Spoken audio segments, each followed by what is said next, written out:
grabbing a sheet thick, goddamn. Oh, that's right.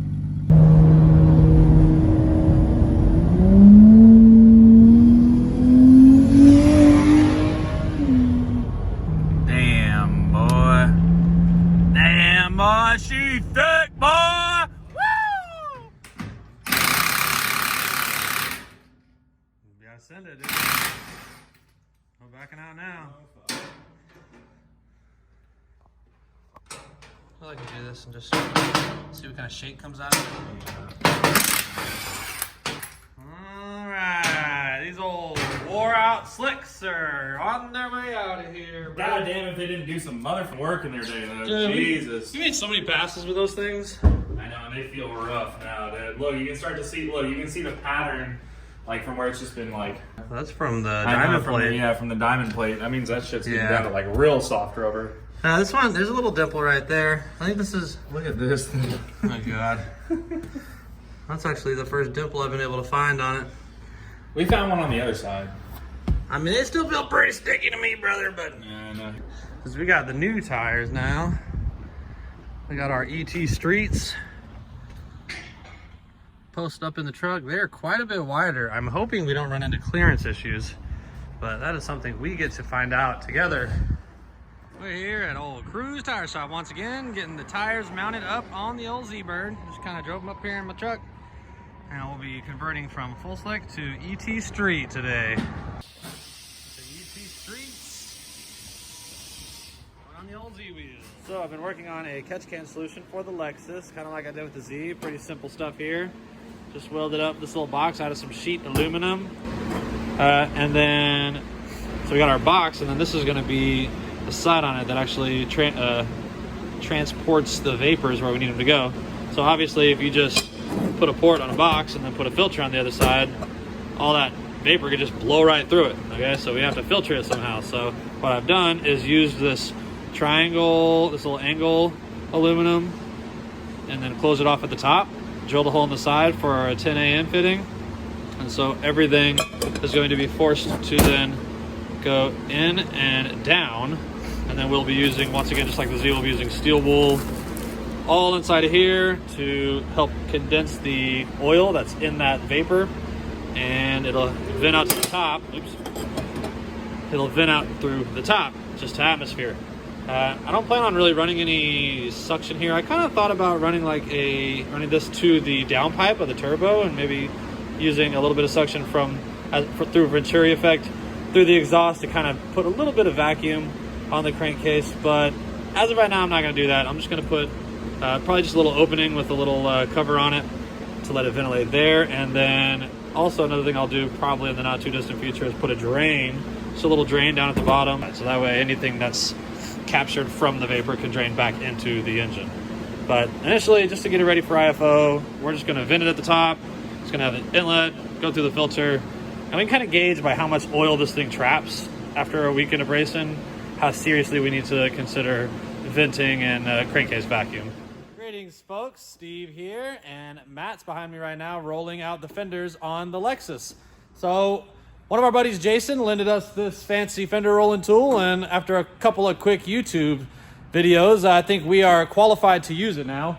It seems most fender rolling videos are basically just taking that lip on the inside of the fender and flattening it out with the sheet metal for the outside of the car, just kind of like getting rid of that hard edge. But we need to do a little bit more than that. So we're doing that, and then trying to even pull or flare the fenders out a little bit further still. The guys online all use heat guns. That's definitely something people with nice paint should do, but ours doesn't have nice paint. In fact, ours has a very unfortunate respray that is already peeling in many areas. So unfortunately, that's already kind of occurring, and our shenanigans last week using a axle nut socket to get the roll started pretty much finished off any chance there was of that paint staying intact. So don't be like us. Use a heat gun, get the paint nice and warm, and that's going to help it not crack and flake off. But for all intents and purposes, we just don't want to destroy our expensive new tires. So we're going to keep... Tires probably cost at least as much as this paint job did. Yeah. I did drive the car home the other night, and I drove it back to work today, and it's been driving very nicely. Everything seems pretty good. I made a catch can for it.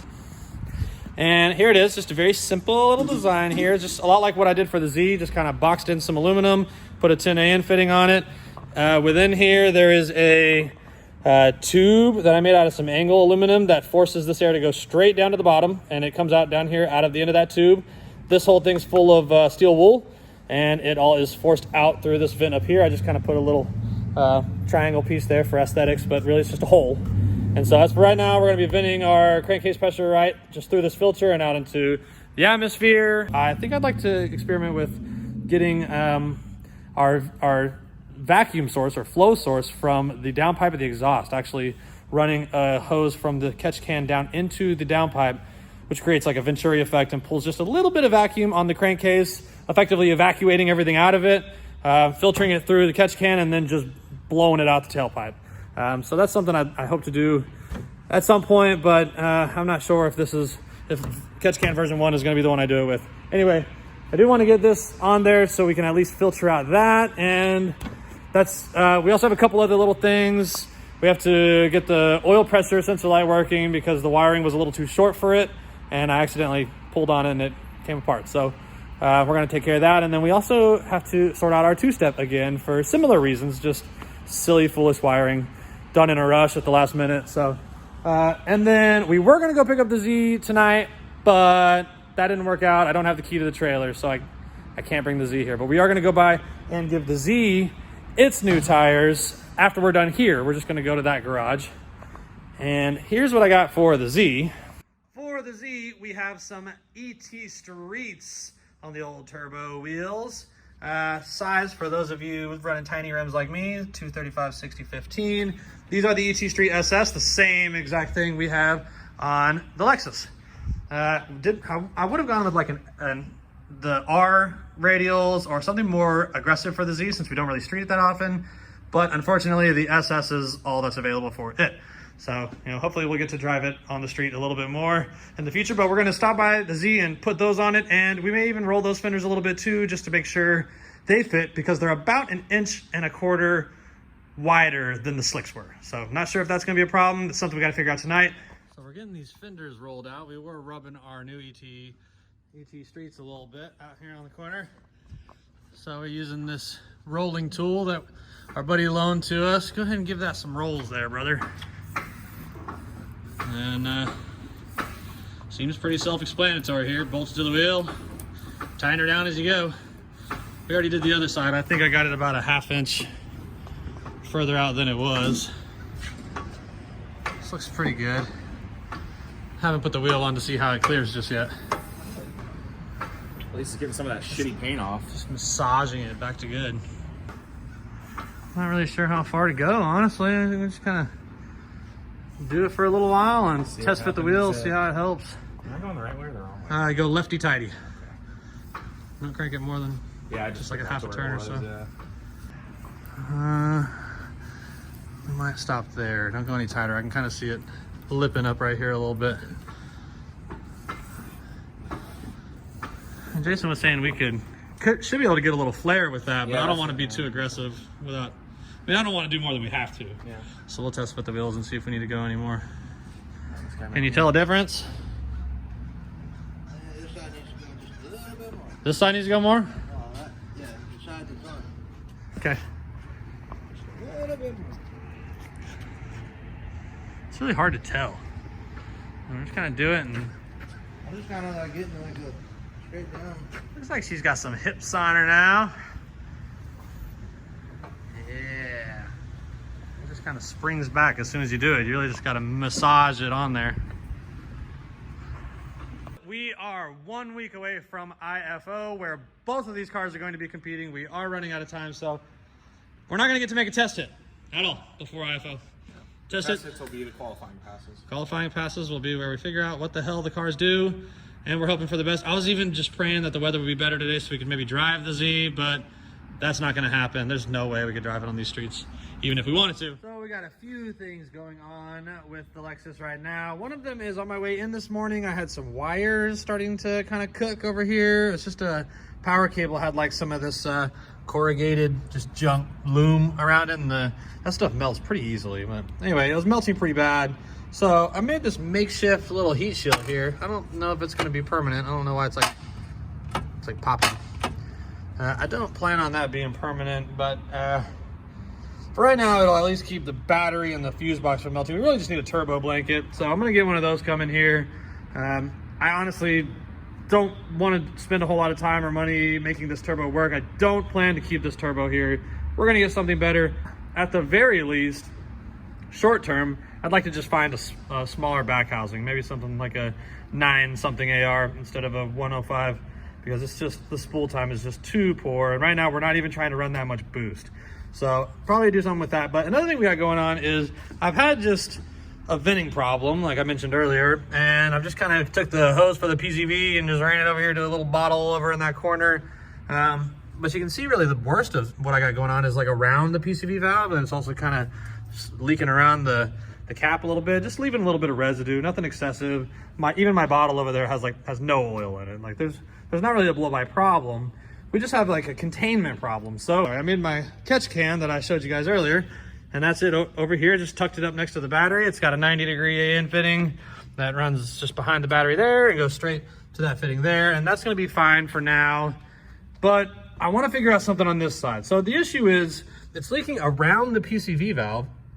That grommet in there that the PCV valve plugs into is just hard as a rock. It's just toast.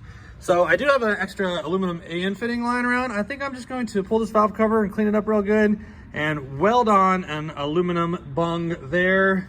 I can put a plug on it if I so choose, or what I'll likely do is just put a little 90-degree on it and tee it into my other hose over here. So both valve covers got an opportunity to vent and relieve pressure, and we don't just have some weird pressure buildup issue. I'm just trying to decide, do I need to vent on both valve covers, or can I just vent on one and be good?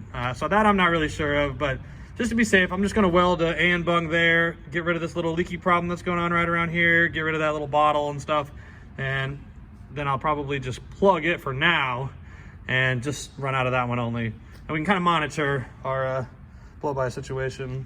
If it were to worsen, we'd be able to tell by measuring what's in the catch can.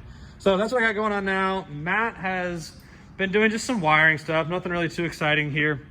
We did decide to wire in a 2-step button. We tried wiring up to the brake switch, but that was affecting our brake light operation. This thing has like a lighting control module. It's all just way over-engineered, and it's not really something I care to renovate at this time or go through or change or whatever. So basically this switch is gonna do nothing for the time being, but the 2-step was hooked up to the brake switch, and we used this switch here to override it so that 2-step didn't come on every time we hit the brakes.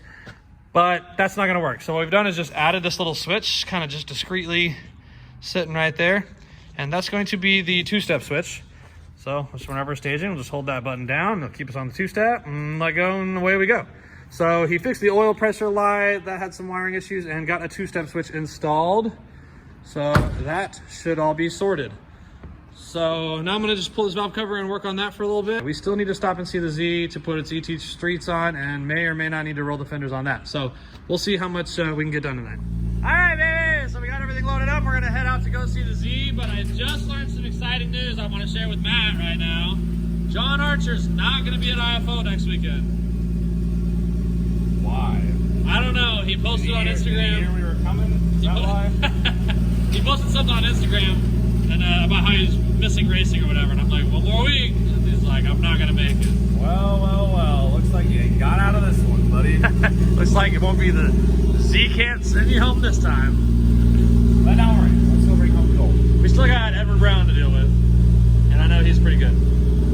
But we are heading to Frisco now. I'm driving the Lexus, and Matt's gonna meet me there in the Hummer, and we're gonna go fix up the Z with some wheels, baby. All right, so we are crammed in our tiny little sardine can here because I don't have the keys to move the trailer. Feels like being at the Z cave again. It's just like old times with the storage unit. But we got the fender roller. Not sure if it's needed on this, but we're gonna go ahead and roll the fenders just in case to be sure. Get that lip taken care of, just so we don't dig into the brand new radials. Yeah, we'd hate to find out that we needed to do this when we're assessing. Kind of like we did on the Lexus. When we're assessing our destroyed tires. So I'm gonna go show you what the other side looks like. So she's already just looking nice and thick back here. Look how fat she looks. So this side's already been rolled. Feels nice and smooth in here. And yeah, that's what she's going to look like. It's just going to fill out the wheel well quite a bit better. Fortunately, we won't know exactly how good it looks until we get it down on the ground, but I think we'll probably be all right. Well, guys, that's going to do it for this week. Sorry I didn't get a chance to do an outro on this one. I'm already on my way home, driving the race car. Everything clearance-wise was great on the Z. Doesn't even look like we really needed to roll the fenders. But that's all we got for you this week. Next week, import face-off. Maybe make sure you catch it, like and subscribe, and wait for that upload. We'll see you next week.